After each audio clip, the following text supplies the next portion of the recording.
Hi everybody, I'm glad to be with you. It's Pride season, so we're all getting gussied up and getting our haircuts and getting our outfits and getting ready for the coming 10 days of the Pride Festival. Of course, every day should be a celebration of all us wonderful queer and trans people, but in Toronto, at least in June, that's when we really come out to play.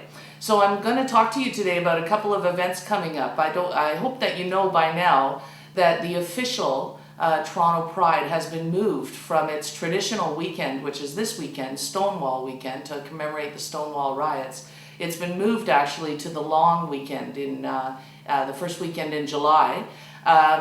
For many reasons. I can't pretend to be able to speak to them all. I assume that some of it is to catch American tourists. Some of it is because of the big Indian motion picture awards that are happening this weekend, and so they wanted not to compete with that.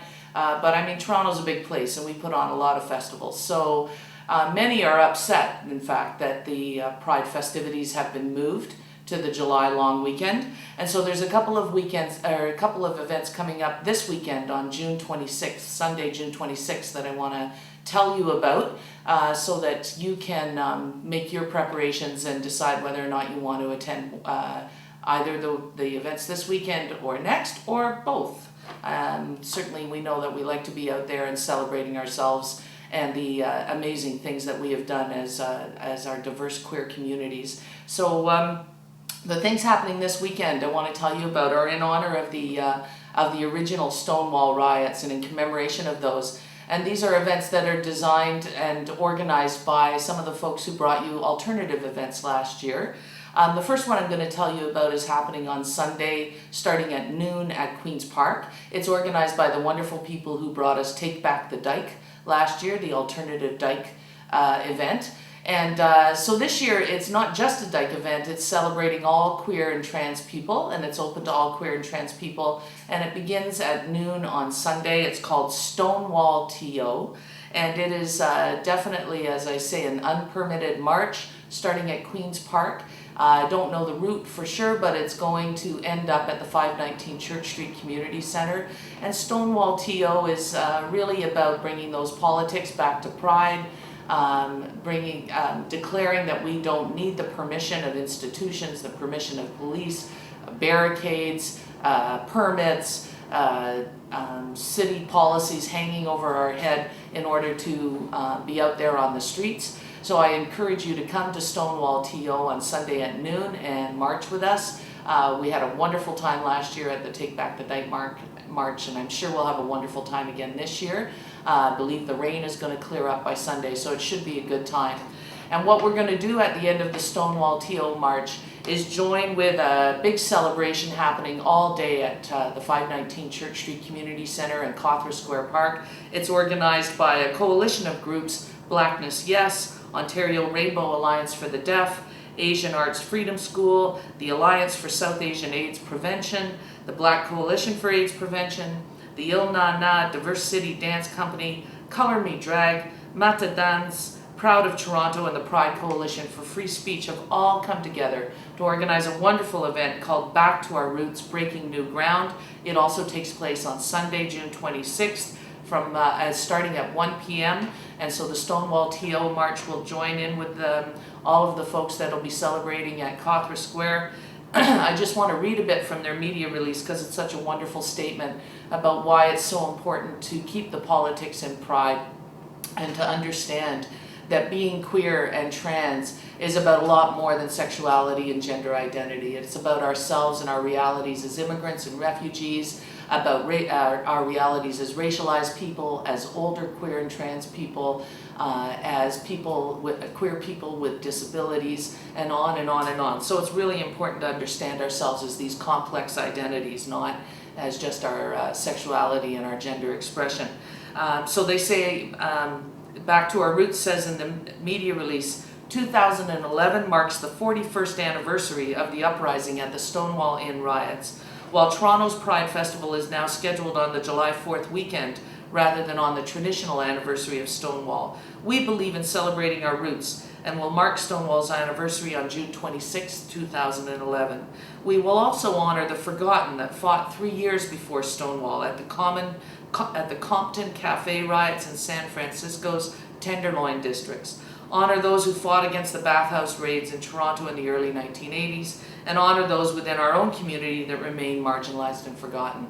And that's such an important statement for us to remember, that as Pride, not only in Toronto but in cities around the world, has gotten more corporatized, more acceptable, more mainstream, and certainly more inclusive of many, many, many diverse groups, including groups like the armed forces, politicians who may or may not support the trans and queer communities. It's certainly got inclusive of everyone, every politician that wants your vote, every group that claims to be accommodating and inclusive, but in actual fact, who knows? So as Pride has grown and grown and grown and really gotten, some would say, very, very far from its political roots, it's really important to understand that there are many groups in our communities who believe that that we want to keep the politics front and center. We want to make sure that groups like Queers Against Israeli Apartheid, for example, are welcome at our events.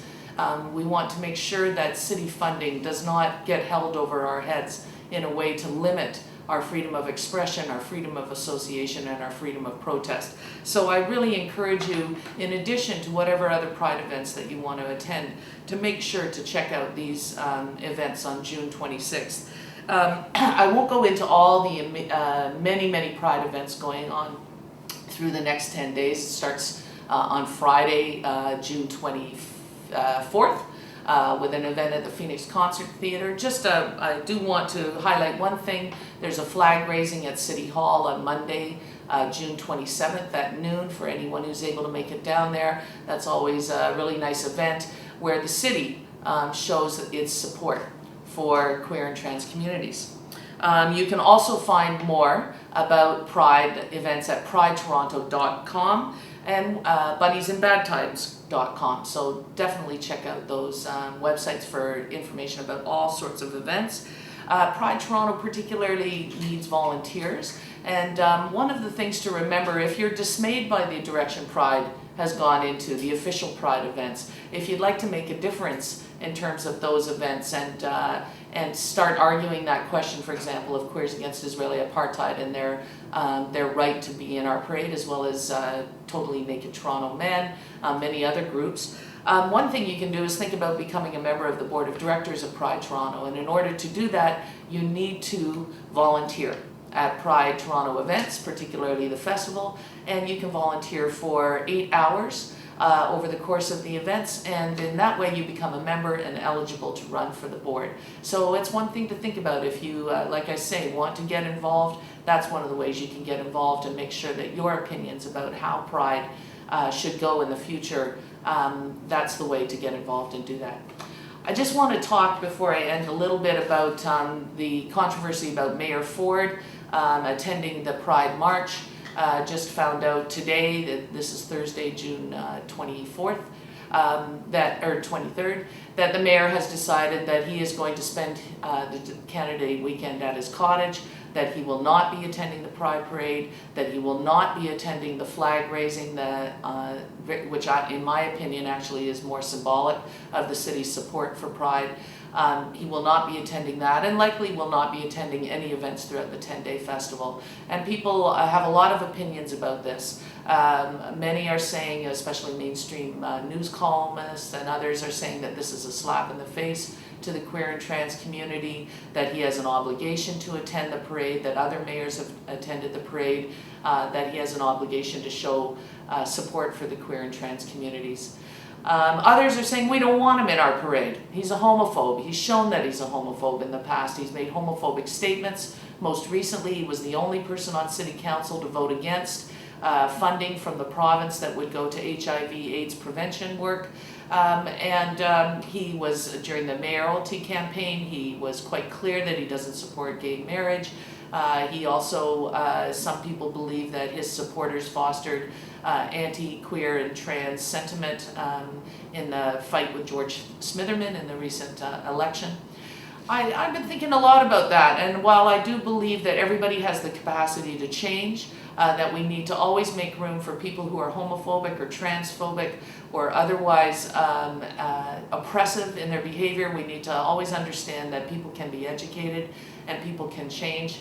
For me, I don't agree that if he was to get his arm twisted and appear in the Pride Parade, or if he was to suddenly change his mind and come to some events during Pride, that to me does not say that all of a sudden we need to absolve him of all his behavior before this, or that we can somehow say that if he appears in the Pride Parade, somehow that extends an olive branch to the queer community. I don't think that's so. I think the Pride Parade actually has become a very, very easy, no-cost way for homophobic and transphobic institutions and people to somehow absolve themselves of years and years of deep-seated animosity, oppressive behavior, and ill treatment of queer and trans communities. The Armed Forces is welcomed into our parades. The Armed Forces may be doing a good job of pretending to have accommodation and tolerance for queer and trans people here in Canada,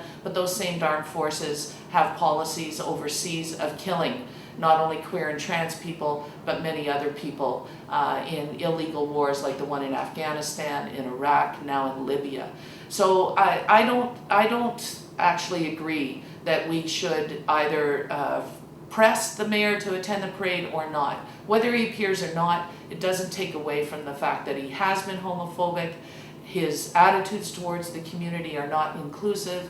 He is supportive of institutions like policing that cause misery in the lives of queer people. Most recently, Alvaro Orozco, for example, who was picked up and turned over to Immigration Canada by Toronto police. These things don't go away because somebody appears in a parade, and I think if we get ourselves into the mindset that someone can be absolved of all of their past behavior by coming to a parade or coming to an event, I think we're sorely mistaken, and we're actually falling into a trap of absolving this guy and many other institutions and corporations for their behavior.